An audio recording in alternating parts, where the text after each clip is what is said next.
하겠습니다. 416장 하나님은 외아들을 주시는 데까지 1절, 2절 그리고 3, 4절 부르겠습니다.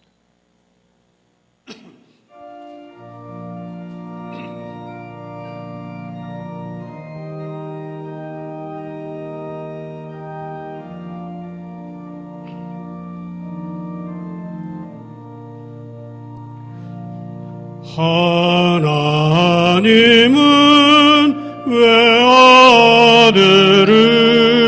주시는 데까지 세상 사람 사랑하니 참 사랑이로다.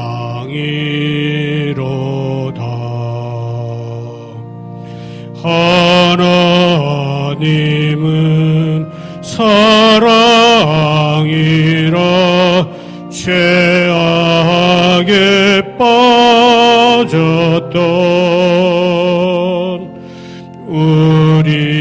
우리까지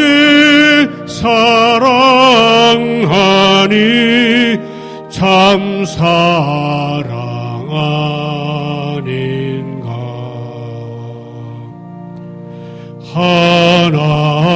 하나님을 배반하고 멀리 떠난 우리 원수같이 대적하나 사랑하여 주네. 하나님은 사랑이라 죄악에 빠졌던 우리까지 사랑하니 참 사랑 아닌가. 간주하고 3, 4절 416장입니다.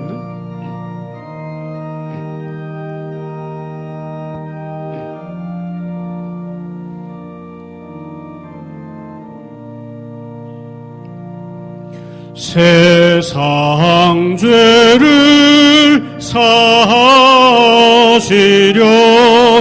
우리 죽을 대신 성자 예수 십자가에 고난 받으셨네.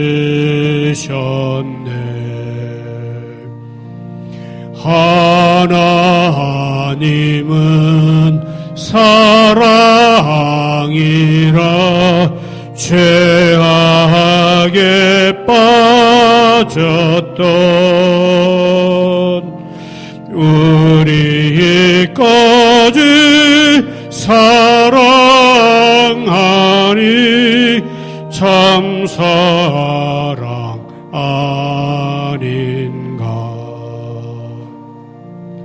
이 사랑에 감복하여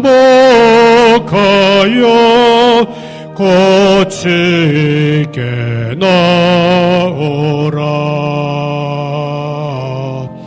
고난 영혼 주께 맡겨 구원을 얻으라.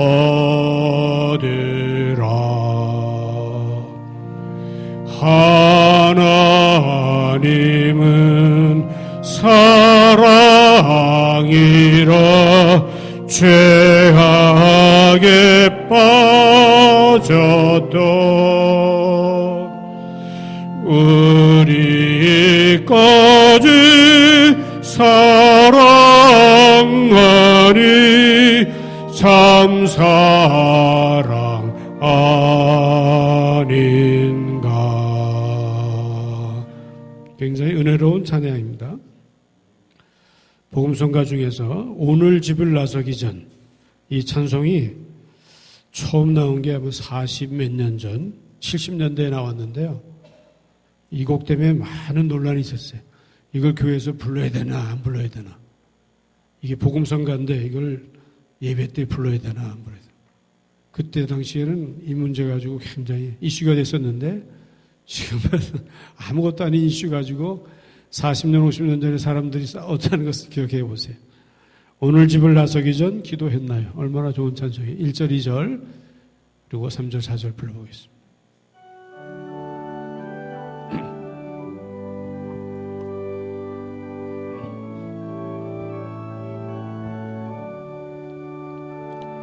오늘 집을 나서기 전 기도했나요?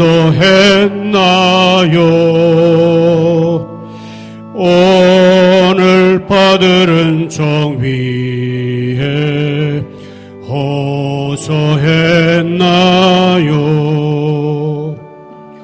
기도는 우리의 안식 빛으로 인도하니 앞이 캄캄할 때 기도 잊지 마시오. 마음에 분노 가득 찰 때 기도했나요? 나의 앞길 막는 친구 용서했나요? 기도는 우리의 안식 빛으로 인도하니 앞이 캄캄할 때 기도 잊지 마시오. 간주하고 삼성.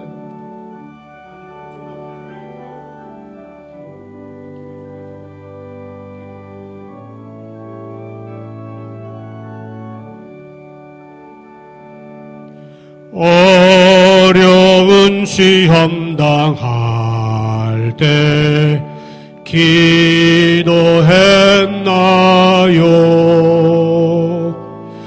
주가 함께 당하시면 능히 이기리. 기도는 우리의 안식 빛으로 인도하니 앞이 캄캄할 때 기도 잊지 마시오. 나의 일생 다하도록 기도하리라. 주께 맡긴 나의 생애 영원하리라. 기도는 우리의 안식 빛으로 인도하니 앞이 캄캄할 때 기도 잊지 마시. 기도는 우리의 안식. 기도는 우리의 안식 빛으로 인도하니 앞이 캄캄할 때 기도 잊지 마시오. 아멘. 앞이 캄캄할 때 그때 기도를 절대 잊지 마시고. 오늘 기도 김현수 권사님 맞으시죠? 예, 요 가운데 앞에 나와서 해주십시오. 기도하시는 분들은 갑자기 앞에 오시면은 재단 한가운데서 기도해 줍니다.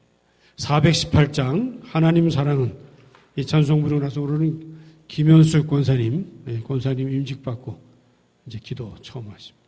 가운데 오셨습니다. 1절, 2절 간주하고 3.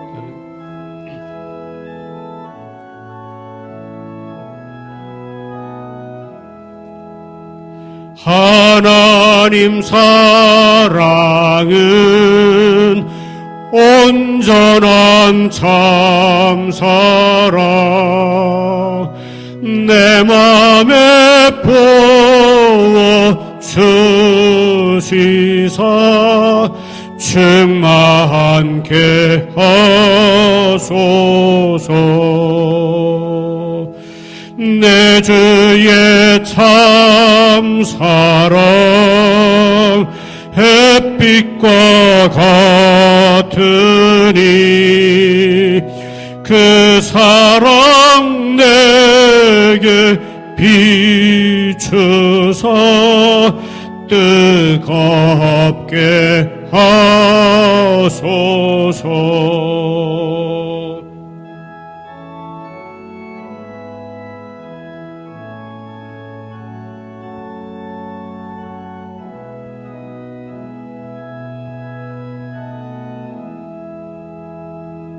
그 사랑 앞에는 풍파도 그치며 어두운 밤도 환하니 그 힘이 크도다. 하나님 사랑에 참 자유 있으니 내 맘과 영에 채우사 새 힘을 주소서. 새 힘을 주소서. 하나님 사랑에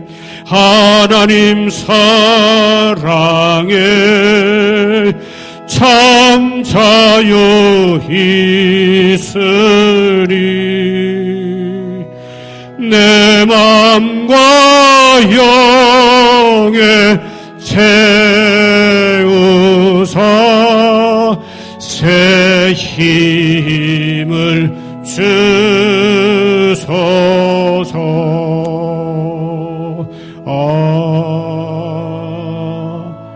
김현숙 권사님께서 기도해 주십시오.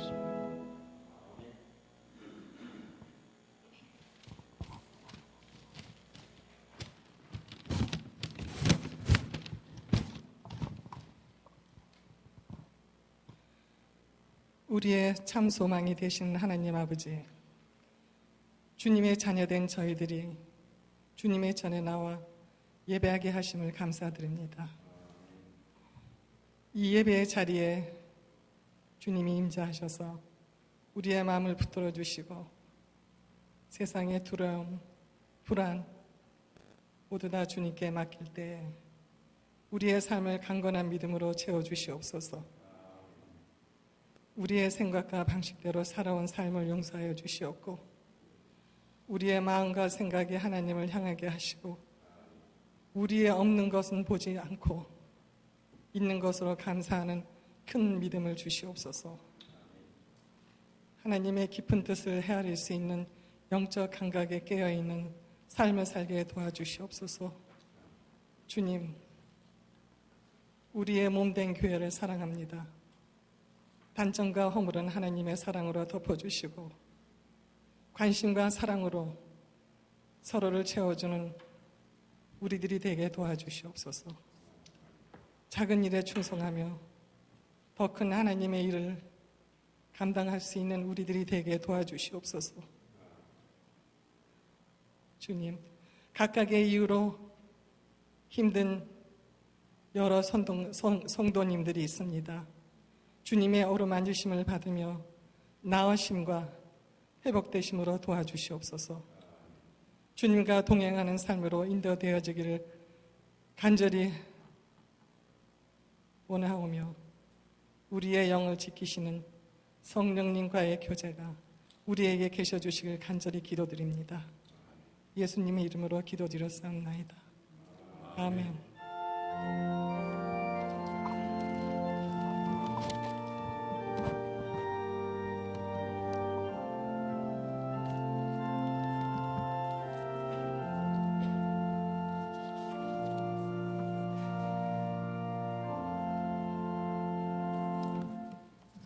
귀한 찬양과 귀한 기도의 시간 감사드립니다. 오늘 주시는 말씀은 디모데 후서, 오늘부터 강의 말씀을 시작을 하는데요. 우선 디모데 후서 1장 3절에서 9절까지 함께 읽겠습니다. 디모데 후서 1장 3절에서 9절까지 우리 함께 읽도록 하겠습니다. 시작. 나의 밤낮 간구하는 가운데 쉬지 않고 너를 생각하여 청결한 양심으로 조상적부터 섬겨오는 하나님께 감사하고 내 눈물을 생각하여 너 보기를 원함은 내 기쁨이 가득하게 하려 함이니 이는 내 속에 거짓이 없는 믿음을 생각함이라. 이 믿음은 먼저 내 외조모 로이스와 내 어머니 유니게 속에 있더니 내 속에도 있는 줄을 확신하노라. 그러므로 내가 나의 안수함으로 네 속에 있는 하나님의 은사를 다시 부릴 듯 하게 하기 위하여 너로 생각하게 하노니 하나님이 우리에게 주신 것은 두려워하는 마음이 아니요 오직 능력과 사랑과 근신하는 마음이니 이러므로 내가 우리 주의 증거와 또는 주를 위하여 갇힌 자 된 나를 부끄러워 말고 오직 하나님의 능력을 좇아 복음과 함께 고난을 받으라. 하나님이 우리를 구원하사 거룩하신 부르심으로 부르심은 우리의 행위대로 하심이 아니요 오직 자기 뜻과 영원한 때 전부터 그리스도 예수 안에서 우리에게 주신 은혜대로 하심이라. 아멘. 디모데 전서를 우리가 다 함께 공부를 했습니다. 사도 바울이 마게도냐에서 이 디모데 전서는 썼고 약 3년 정도 세월이 흐른 후에 로마에서 투옥 중에 쓰여진 편지가 바로 디모데 후서입니다. 사도 바울의 서신 중에 성경 안에 가장 마지막 기록된 편지가 됩니다. 또 투옥 중 서신이라고 하는 것은 더 넓게 보면은 이미 더 유명하게 알려진 네 옥중 서신이 있지 않습니까? 빌립보서, 또 에베소서, 골로새서, 빌레몬서가 옥중 서신이라고 이렇게 전통적으로 말합니다. 그런데 따지고 보면은 5번째, 시기는 좀 다르지만 5번째 옥중 서신이 바로 이 디모데 후서 말씀이 되는 겁니다. 이게 무슨 의미인가 하면은 가장 마지막 자기의 삶 가운데에 로마에서 옥중에 있을 때에 바울은 자신이 죽음을 목전에 둔 상황에 처해 있는 것을 잘 알고 있었습니다.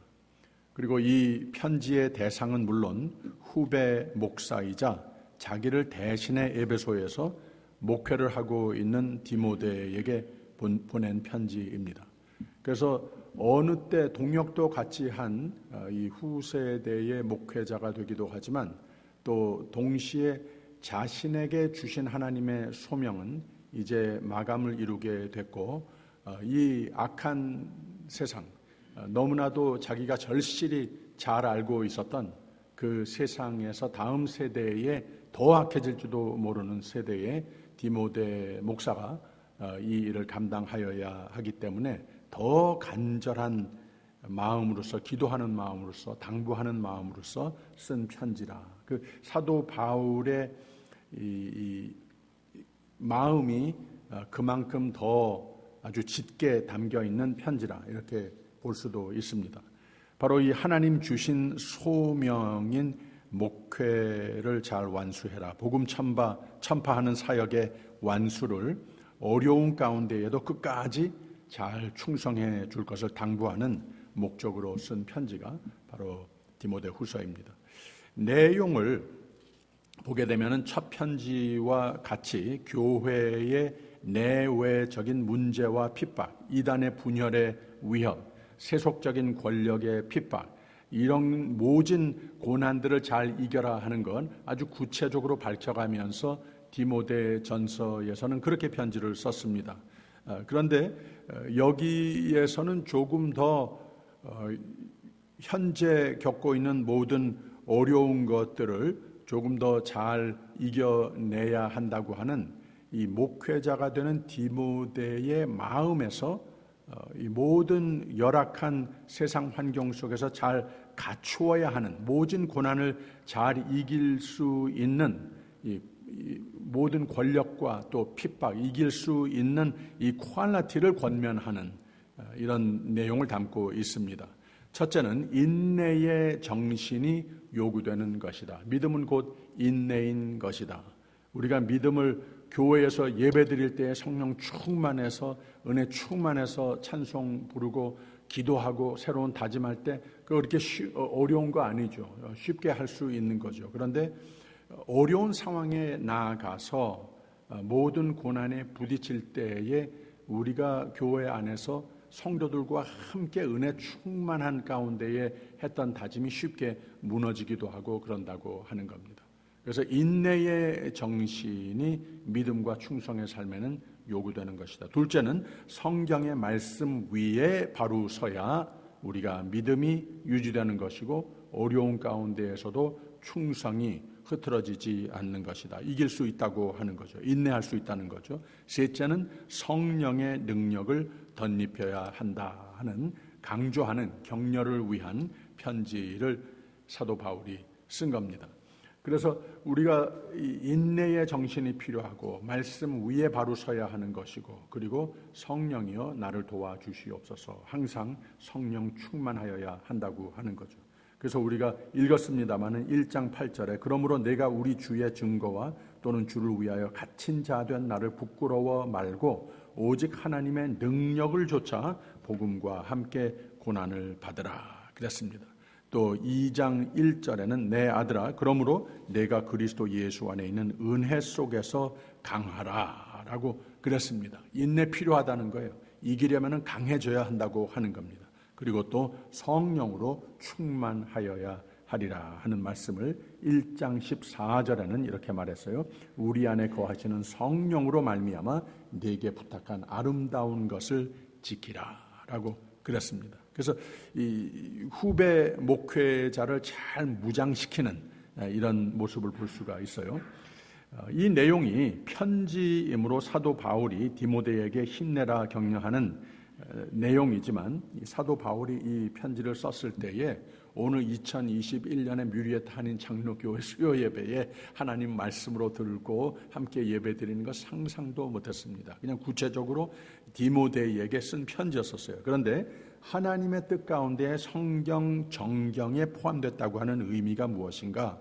오늘 세대, 모든 세대를 초월하는 오늘 세대까지 하나님의 보편적인 메시지가 담긴, 즉 오늘 우리에게 하나님이 보내시는 편지로 우리는 받아야 한다고 하는 말이죠.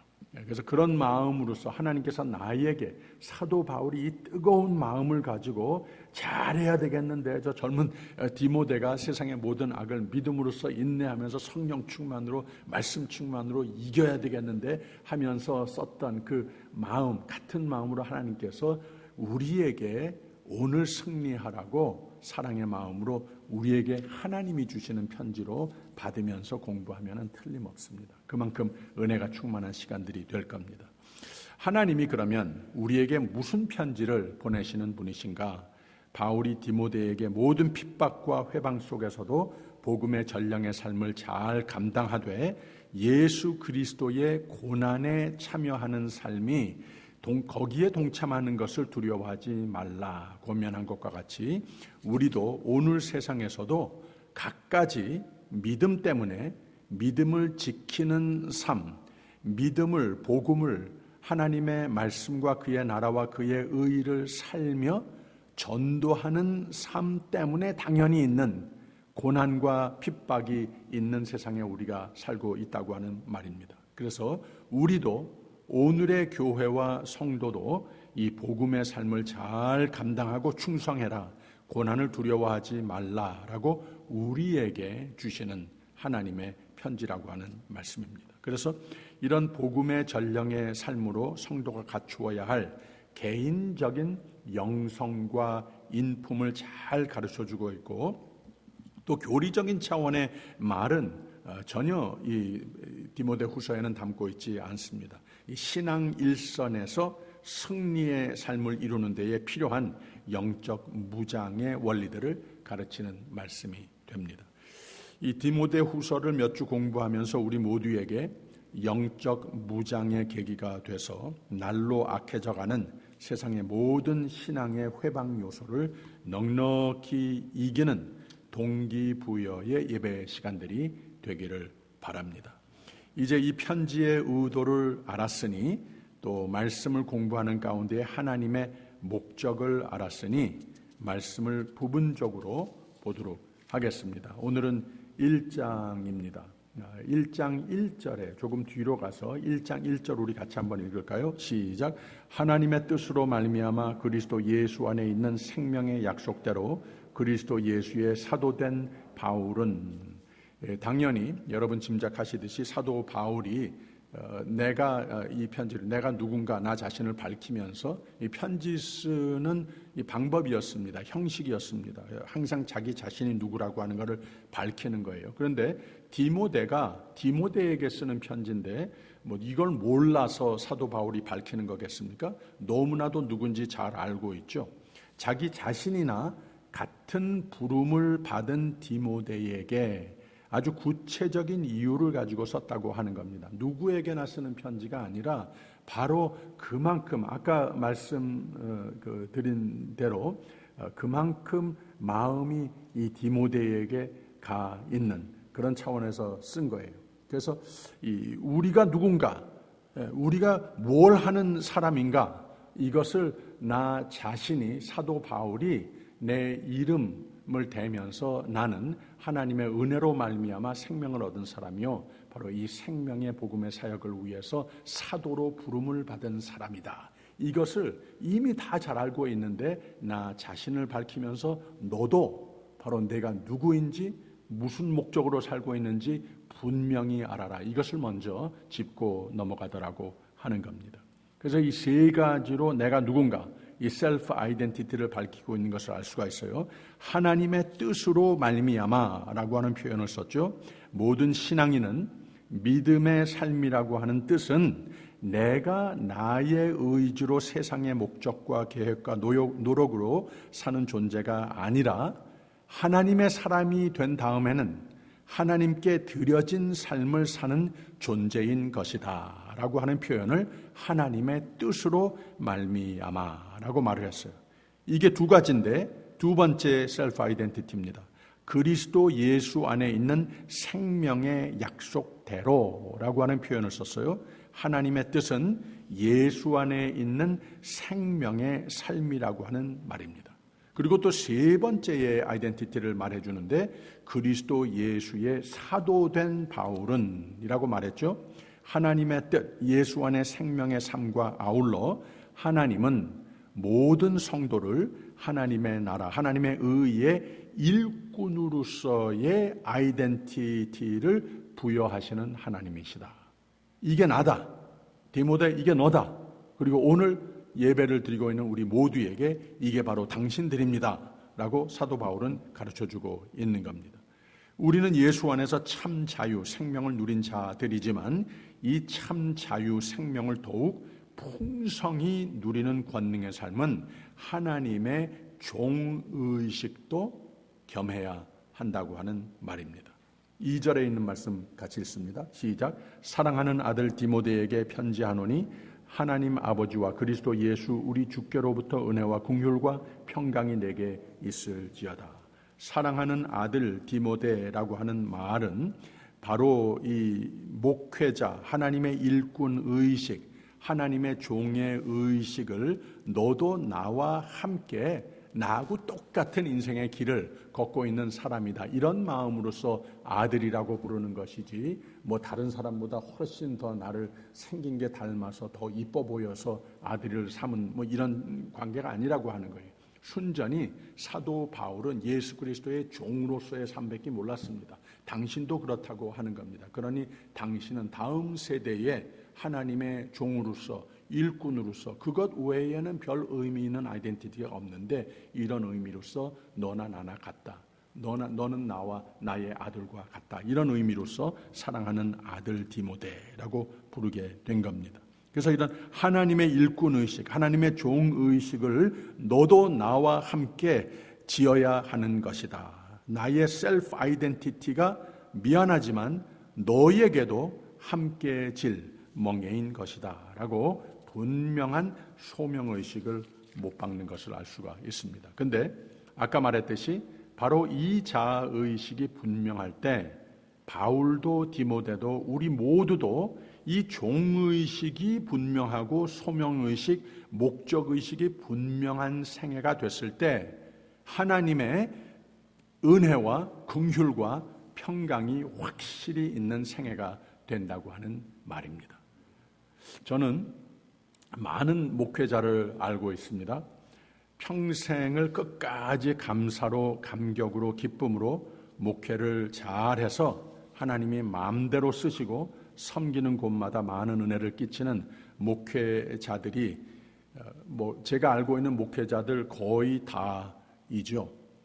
그런데 또 한편으로는 아주 소수지만 노상 이 목회를 하는 가운데 부딪히고 또 불평을 하고 교회가 나를 안 돕는다, 목회하기 힘들다, 나는 선한데 이 목회의 환경이 교회에서 나의 동역자로 붙여준 모든 직분자들이 나를 돕지 않는다, 이런 마음으로서 목회를 하는 경우들을 돌아봅니다. 그리고 제가 알고 있는 후배들 가운데에도 저한테 그런 상담을 해오는 경우도 있어요. 그래서 이건 너무 힘든데 여기에서 좀 지혜를 구하는 이런 상담을 요청해 오기도 하고 그랬어요. 이런 후자의 경우에 목회의 기쁨의 열매도 없고 함께 교회를 이룬 성도들에게도 하나님의 은혜의 공구가 되지 못하는 것을 많이 봤습니다. 교회에 오히려 큰 누를 끼치고 여기저기 방황하는 경우도 많이 봤습니다. 또 많은 경우에는 그 소명 자체를 도중에 잃고 그만두는 경우도 봤습니다. 그런데 이런 긍정의 경우, 이 부정, 실패의 경우, 그 상황적인 이유가 왜 긍정적으로 잘하는 사람도 있고 그렇지 못한 사람이 있는가, 만 가지 이유가 그 뒤에 있겠지만 제가 보기에는 아주 간단한 이분법적인 이유라고 판단이 됐습니다. 우선 목회자가 자기는 하나님의 종이 된 삶을 살고 있다, 나는 교회를 위해 사는 존재이다, 이게 곧 안수받은 의미이다, 이런 의식으로 살면 어떤 교회, 어떤 사람, 어떤 상황이 있어도 그 목회가 괴롭지 않습니다. 고난은 산더미같이 산 넘어 산같이 있는 목회의 길을 걸어가고 있는데 전혀 괴로워하지 않습니다.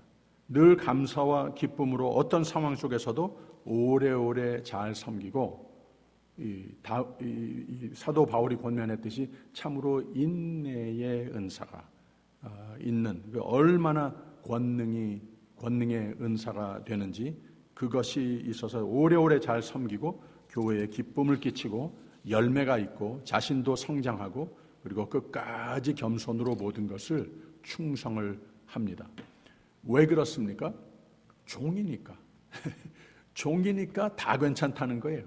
하나님의 종이고 하나님의 집의 종이고 하나님의 자녀들을 섬기라고 부름을 받은 종이니까 당연히 거기서 섬기는 자세로 처음부터 끝까지 있는 것이 겸손으로 그냥 충성하면은 됐지 하는 마음으로서 기쁘게 할 수 있다고 하는 거예요.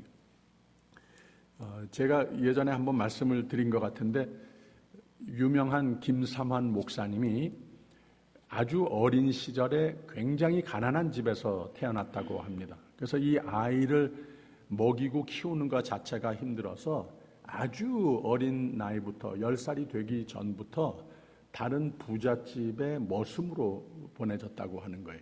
그래서 거기서 살고 있는데 그 집에 그 부잣집에 마침 자기하고 동갑내기 아이가 하나 있었대요.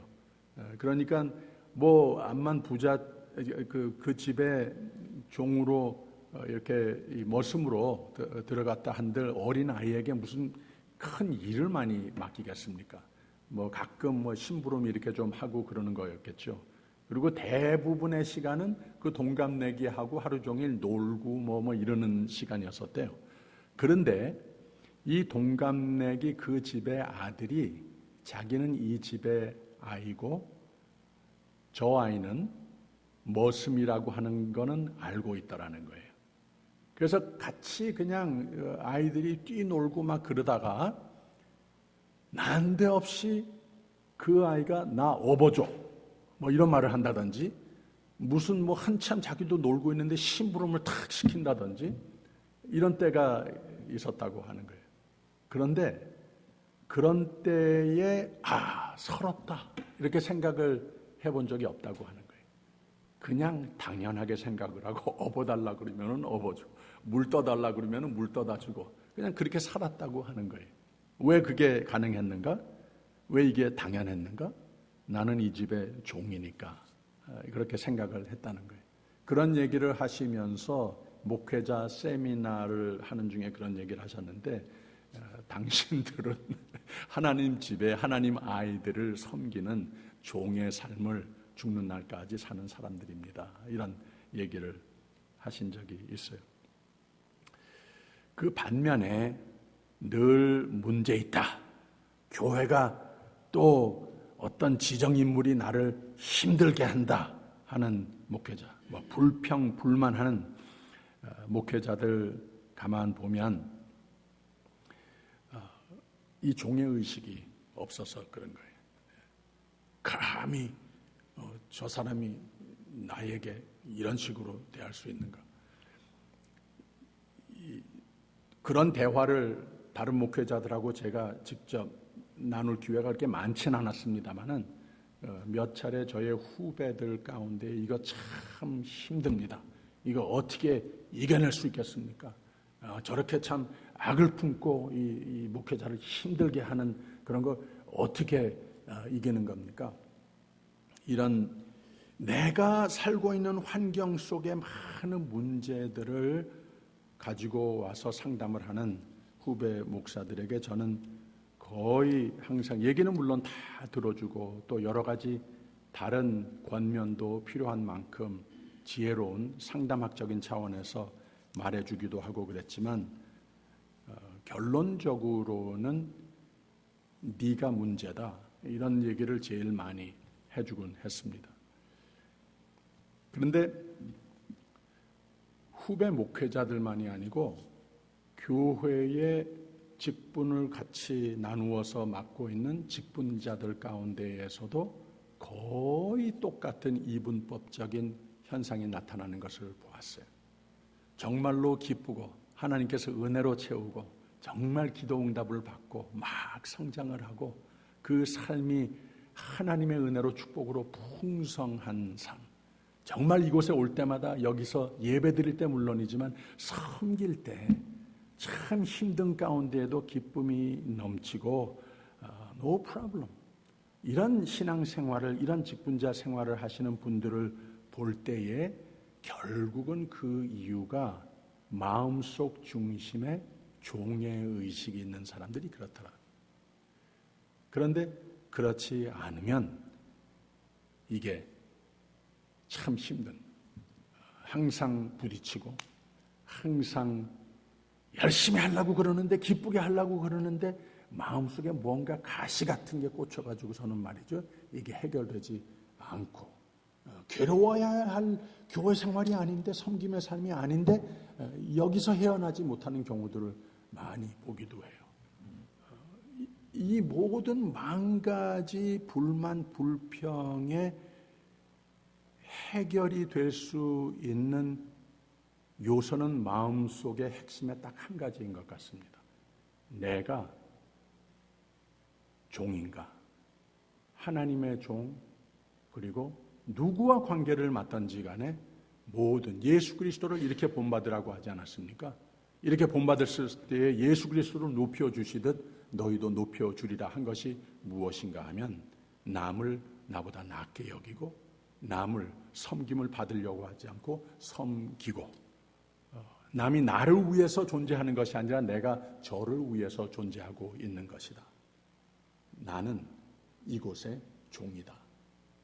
이런 의식을 가지고 있는 사람은 하나님의 종이요 또 하나님의 자녀들을 섬길 수 있는 기회가 주어진 것이 얼마나 큰 영광이냐.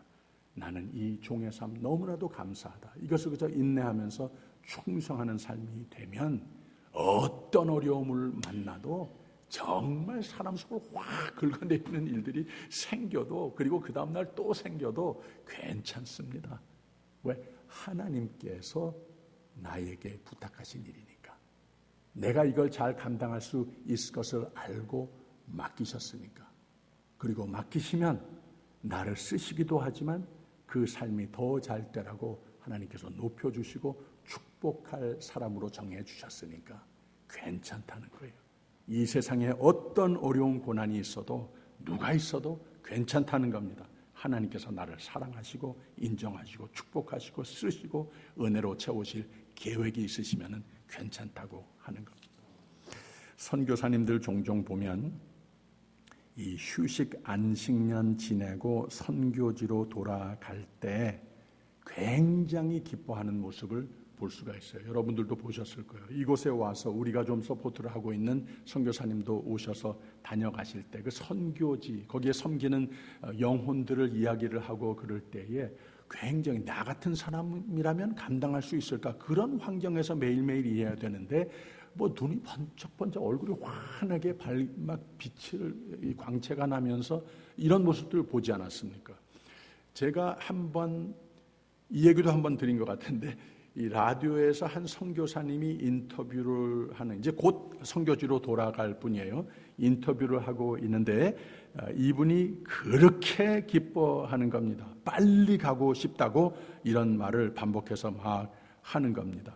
그 인터뷰하는 사람이 뭐가 그렇게 좋습니까? 뭐가 그렇게 기뻐하십니까? 지금까지 인터뷰하는 가운데 정말 미국에서는 구경해보지도 못하는 그런 열악한 환경에서 사셔야 되는데 거길 왜 기왕 오셨는데 좀 푹 쉬시고 좀 엔조이하고 그러면 좋겠는데 왜 그렇게 초조한 마음으로서 돌아가야 되겠다고 그런 빨리 가고 싶다고 이런 말씀을 하십니까? 이렇게 물어보니까 그 선교사님이 대답하는 것이 나는 당하러 가는 마음으로서 갑니다. 이런 말을 하는 거예요. 예. 누구에게든지 누구를 섬기든지 결국은 내가 주는 만큼 뭘 받으려 가는 그런 희망을 가지고 맺는 관계가 아니라, 이게 선교사역이 아니라 결국은 나중에 가서 보면은 다 모든 관계를 통해서 내가 섬기는 가운데 내 모든 생명 전부를 다 빼내준 것 같은 그런 관계 속에서도 결국은 당하더라는 거예요. 당하러 가는 그 삶이, 그 길이 그렇게 기쁘더라고 하는 겁니다. 어떤 의식이 있어서 그렇습니까? 종의 의식이라고 하는 거예요.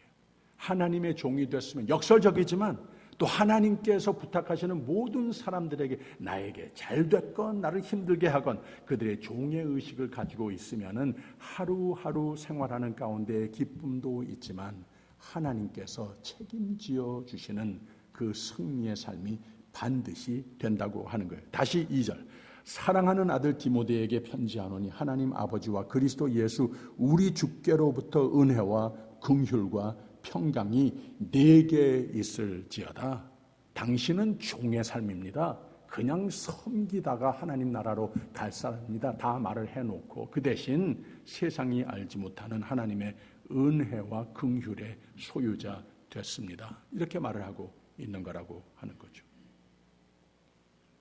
그래서 바울은 진정한 소명의식, 목적의식, 종의식으로 사는 삶 속에 하나님의 크신 은혜를 소망하면서 살아라 하면서 이어서 한 말이 복음과 함께 고난도 받으라 하는 겁니다.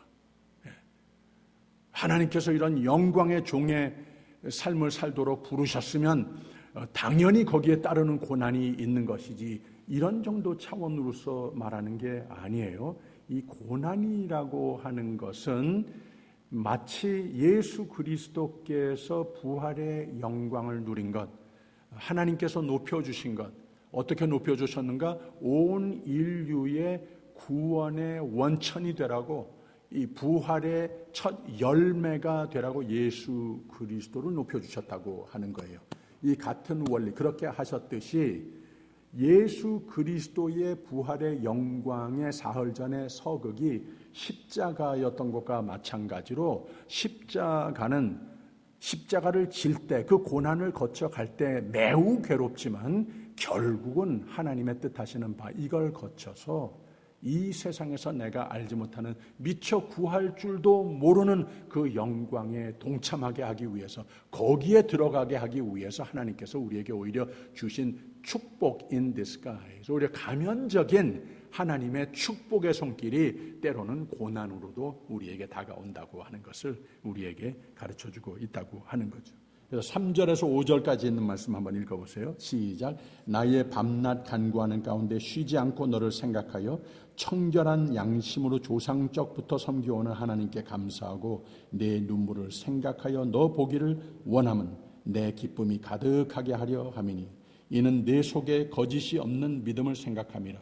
이 믿음은 먼저 내 외조모 로이스와 내 어머니 유니게 속에 있더니 내 속에도 있는 줄을 확신하노라 라고 그랬습니다. 바로 네 가정에 세세 대대로 너의 어려서부터 신앙의 양육에 분명히 보여진 것이 그거다. 믿음과 충성, 그리고 고난의 장이 있어도 믿음과 충성과 인내, 그랬을 때 하나님의 은혜가 넘치는 삶, 내 삶에도 봤고 내 어머니 세대에, 내 할머니 세대에도 내가 계속 봐왔노라. 그리고 내 속에 있는 줄 확신하노라. 그러니 이렇게 살아라 하면서 6절에서 8절까지 다시 한번 읽습니다. 시작. 그러므로 내가 나의 안수함으로 내 속에 있는 하나님의 은사를 다시 부릴 듯 하기 위하여 너로 생각하게 하노니 하나님이 우리에게 주신 것은 두려워하는 마음이 아니요 오직 능력과 사랑과 근신하는 마음이니 그러므로 내가 우리 주의 증거와 또는 주를 위하여 갇힌 자 된 나를 부끄러워 말고 오직 하나님의 능력을 좇아 복음과 함께 고난을 받으라 라고 그랬습니다. 좀 힘든 것, 힘든 일, 하나님 사람에게는, 하나님 부르신 사람에게는 당연한 것이다. 9절에 있는 말씀 읽습니다. 하나님이 우리를 구원하사 거룩하신 부르심으로 부르심은 우리의 행위대로 하심이 아니요 오직 자기 뜻과 영원한 때 전부터 그리스도 예수 안에서 우리에게 주신 은혜대로 하심이라. 너의 셀프 아이덴티티, 너는 누구고 무슨 일을 무슨 마음으로 하며 살아야 할 사람인지 절대로 잊지 말라라고 하는 겁니다. 그러면 하나님이 만세 전부터 계획하신 은혜의 생애, 영광의 생애가 반드시 된다 권면하는, 축복하는 말씀입니다. 10절 읽습니다. 이제는 우리 구주 그리스도 예수의 나타나심으로 말미암아 나타났으니 저는 사망을 패하시고 복음으로써 생명과 썩지 아니할 것을 드러내신지라. 예수의 고난은 생명과 생명의 첫 열매 되심의 서극인 것이다 라고 예수님의 예를 들었습니다. 11절 읽습니다. 내가 이 복음을 위하여 반포자와 사도와 교사로 세우심을 입었노라. 바로 교회의 일꾼이 됐다고 하는 의미는 당연히 갖가지 고난은 더러 경험하겠지만 여기서 절대로 지지 말아라. 끝까지 신실하라. 소명의식으로 살아라. 끝까지 믿고 끝까지 충성하라. 그러면 하나님이 그의 권능의 손으로 강압적으로 너를 붙드신다 하는 말을 12절에서 이렇게 말했습니다. 읽습니다. 이를 인하여 내가 또 이 고난을 받되 부끄러워하지 아니함은 나의 의뢰한 자를 내가 알고 또한 나의 의탁한 것을 그날까지 저가 능히 지키실 줄을 확신함이라. 너는 충성만 해라 하는 겁니다. 13절 14절 읽습니다. 시작. 너는 그리스도 예수 안에 있는 믿음과 사랑으로서 내게 들은 바 바른 말을 본받아 지키고 우리 안에 거하시는 성령으로 말미암아 내게 부탁한 아름다운 것을 지키라. 그러면 다 잘 된다고 하는 말입니다. 사도 바울은 갈라디아서 2장에 이런 말을 했어요. 내가 그리스도와 함께 십자가에 못 박혔나니 그런즉 이제는 내가 산 것이 아니요 오직 내 안에 그리스도께서 사신 것이라. 나를 사랑하사 나를 위하여 자기 몸을 버리신 하나님의 아들을 믿는 믿음 안에서 사는 것이라. 묘하게도 가장 기쁘게 능력 있게 목회나 교회의 직분자로서나 성도가 사는 모습의 이유는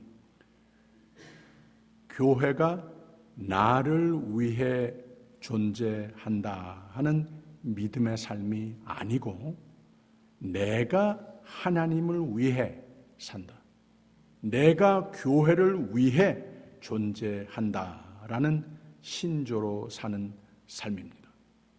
항상 기쁨과 감사와 하나님의 은혜가 넘치는 삶이 됩니다. 이런 착하고 충성된 종의 의식으로 성도, 교회의 일꾼, 하나님의 종, 서로의 종으로 사는 가운데 하나님의 넘치는 은혜의 영역에서 끝까지 벗어나지 않고 하나님의 복음의 사역의 동력자로 부름받은 삶으로 승리하시는 저와 여러분이 되시기를 주님의 이름으로 축원합니다. 아멘. 찬송가, 아까 부른 찬송가 418장 한 번 더 부르고 기도하고 마치겠습니다. 찬송가 418장.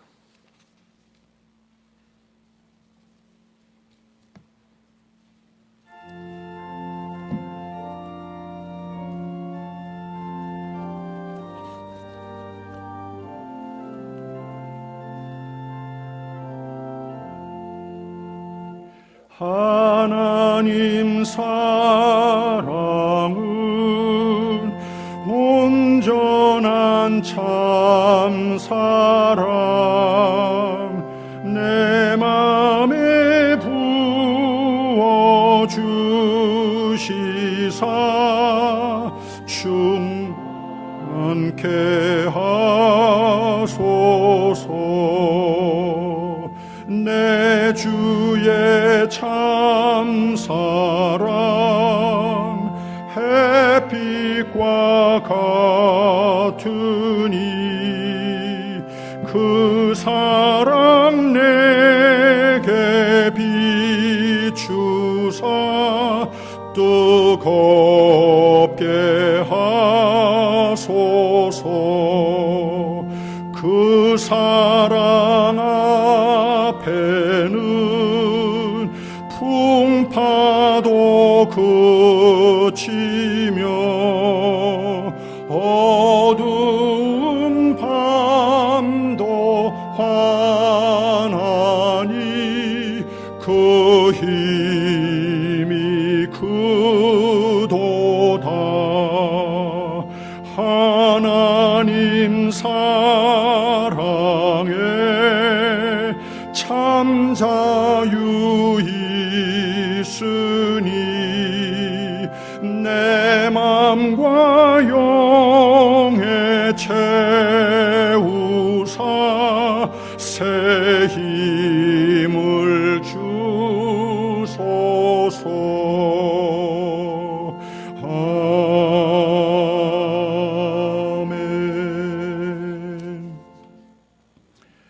하나님의 사랑의 뜻과 계획 속에 죽어야 할 우리에게 영원한 생명과 은혜 있는 생명의 삶을 주시니 감사합니다. 그리고 주님의 종으로 쓰임 받는 기쁨과 성장의 복도 주시니 감사합니다. 하나님 뜻이 내 삶에도 이루기 위해 믿음과 충성으로 살도록 성령의 선물도 허락하시니 감사합니다. 세상에 하나님의 뜻을 바라고 주장하고 은혜의 공구로 사는 중에는 고난이 많지만 예수 가신 길, 영광의 길이지만 고난이 깃든 길이었던 것을 기억하며 예수를 따르는 길에는 고난이 당연한 것을 기억하게 하옵소서. 오직 하나님의 능력을 조차 복음과 함께 고난을 받는 삶이 되게 하여 주시옵소서. 내가 믿음과 충성을 지켜서 하나님의 신실하심을 매일 매사에 체험하며 승리하는 우리 모두의 삶이 되게 하여 주시옵소서. 예수님 이름으로 기도합니다. 아멘. 하늘에 계신 우리 아버지여, 이름이 거룩히 여김을 받으시오며 나라의 임하옵시며 뜻이 하늘에서 이룬 것 같이 땅에서도 이루어지이다. 오늘날 우리에게 일용할 양식을 주옵시고 우리가 우리에게 죄진 자를 사하여 준 것 같이 우리 죄를 사하여 주옵시고 우리를 시험에 들게 하지 마옵시고 다만 악에서 구하옵소서. 대개 나라와 권세와 영광이 아버지께 영원히 있사옵나이다. 아멘.